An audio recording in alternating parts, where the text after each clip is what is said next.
Hari ini kita akan membahas topik yang sangat penting, yaitu kerjasama antara negara maju dan negara berkembang. Topik ini tidak hanya sering muncul di ujian, tetapi juga sangat relevan dengan kehidupan sehari-hari, terutama bagi negara berkembang yang membutuhkan dukungan demi meningkatkan kesejahteraan warganya. Contohnya, saat pandemi, kerjasama internasional sangat terasa mulai dari distribusi vaksin hingga bantuan ekonomi. Kerjasama ini menjadi kunci keberlanjutan global, apalagi di tengah tantangan perubahan iklim yang semakin nyata. Sekarang kita masuk pada materi yang pertama adalah pengertian negara maju dan negara berkembang. Negara maju adalah negara dengan tingkat ekonomi tinggi, teknologi yang canggih, dan kualitas hidup penduduk yang baik. Contohnya negara Jepang, Jerman, dan Amerika Serikat. Sedangkan negara berkembang adalah negara yang masih berusaha meningkatkan perekonomiannya, teknologinya, dan kesejahteraan masyarakatnya. Contohnya ini adalah negara Indonesia, India, dan masih banyak negara di Afrika. Karena adanya perbedaan tingkat kemajuan ini, kerjasama internasional menjadi penting. Negara berkembang membutuhkan dukungan dan juga transfer teknologi dari negara maju, sementara negara maju ingin memperluas pengaruh ekonomi dan membuka pasar baru bagi produk mereka. Kerjasama ini juga harus dilakukan dengan prinsip kesetaraan dan juga saling menghormati agar tidak ada pihak yang dirugikan. Selanjutnya, kita akan membahas latar belakang dari kerjasama negara maju dan negara berkembang. Kerjasama antara negara maju dan negara berkembang muncul karena kebutuhan yang saling melengkapi. Negara berkembang membutuhkan modal, teknologi, dan pengalaman dari negara maju. Di sisi lain, negara maju juga ingin memperluas pengaruh, mencari pasar baru, dan memanfaatkan sumber daya alam dari negara berkembang. Selain itu, tantangan global seperti perubahan iklim, pandemi, dan ketimpangan ekonomi hanya bisa diatasi melalui kolaborasi lintas negara. Selanjutnya, kita akan membahas bentuk kerjasama dalam bidang ekonomi. Kerjasama ekonomi adalah fondasi utama hubungan internasional. Negara maju sering memberikan bantuan dana ataupun investasi untuk pembangunan infrastruktur di negara berkembang seperti jalan tol, pelabuhan, dan bandara. Contoh dalam bentuk kerjasama ini adalah pembangunan infrastruktur di Indonesia yang didukung oleh negara Jepang dan Tiongkok. Selain itu, perdagangan bebas memberi akses lebih luas bagi negara berkembang ke pasar global, sehingga produk lokal bisa bersaing di tingkat internasional. Kerjasama ekonomi ini mempercepat pertumbuhan, membuka lapangan kerja, dan meningkatkan daya saing negara berkembang. Selain bentuk kerjasama dalam bidang ekonomi, ada juga loh bentuk kerjasama dalam bidang pendidikan. Kerjasama di bidang pendidikan sangat penting untuk meningkatkan kualitas sumber daya manusia.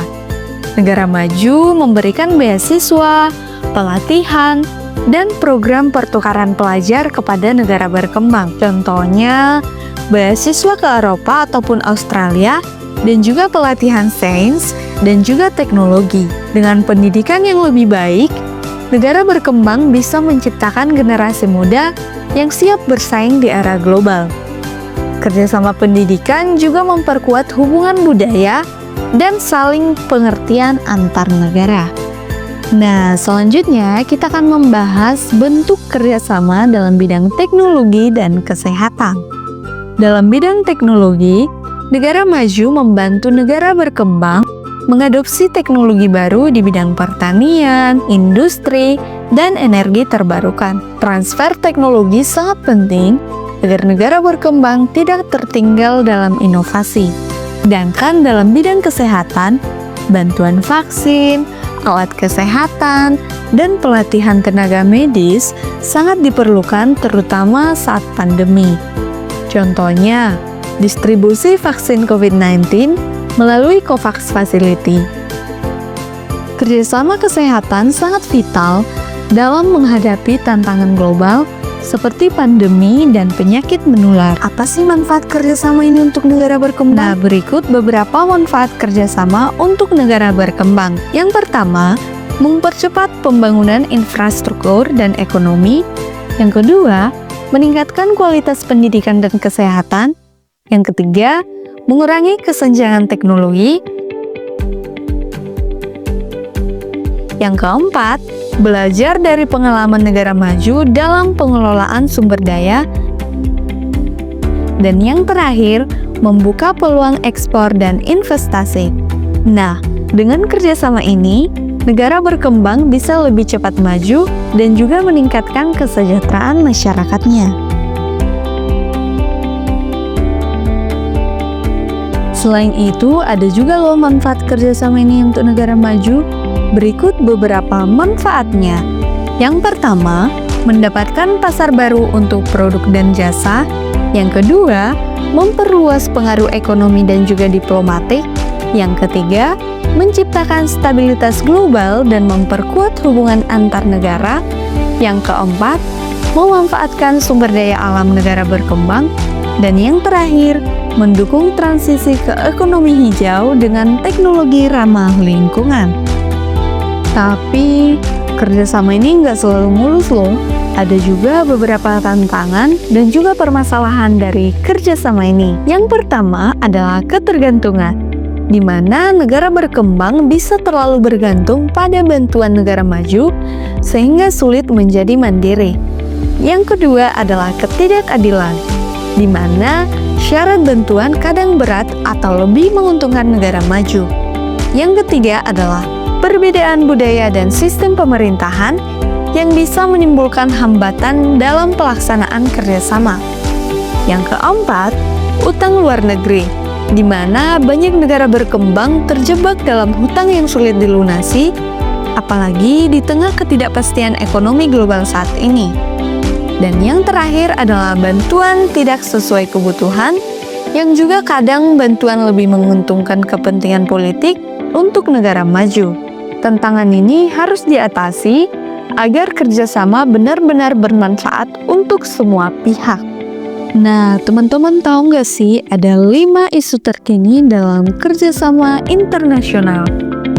Yang pertama adalah perubahan iklim, yang mana negara berkembang dan juga negara maju perlu bantu adaptasi dan juga teknologi hijau.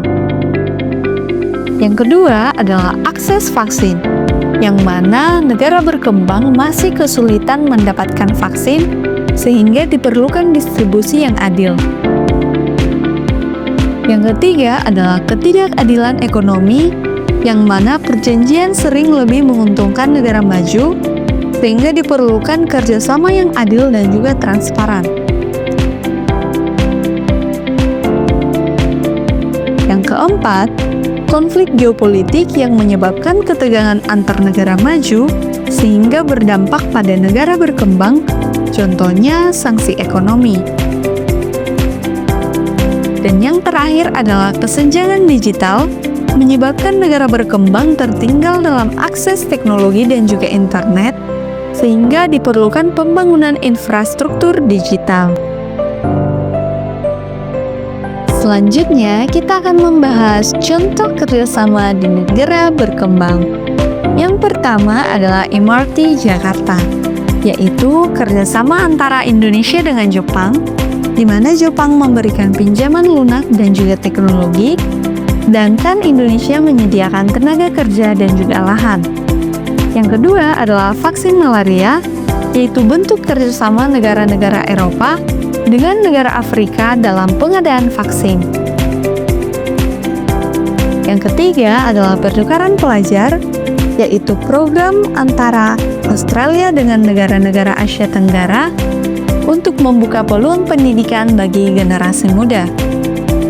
Dan yang terakhir adalah infrastruktur Afrika, bisa berupa proyek jalan, pelabuhan, dan energi terbarukan oleh Tiongkok, meski ada kritik soal utang. Nah, contoh-contoh tersebut menunjukkan kerjasama nyata yang berdampak besar bagi pembangunan. Jadi, kerjasama antara negara maju dan negara berkembang sangat penting untuk kemajuan bersama. Kerjasama harus dilakukan secara adil, saling menghormati, dan juga berkelanjutan supaya manfaatnya bisa dirasakan oleh semua pihak. Diharapkan ke depannya, kerjasama internasional semakin kuat, berorientasi pada keberlanjutan, dan juga kesejahteraan jangka panjang, bukan hanya keuntungan sesaat. Terima kasih sudah mengikuti pembahasan hari ini. Semoga bermanfaat dan membantu kamu belajar ya. Tetap semangat belajar geografi, dan terus dukung kerjasama yang adil dan juga berkelanjutan.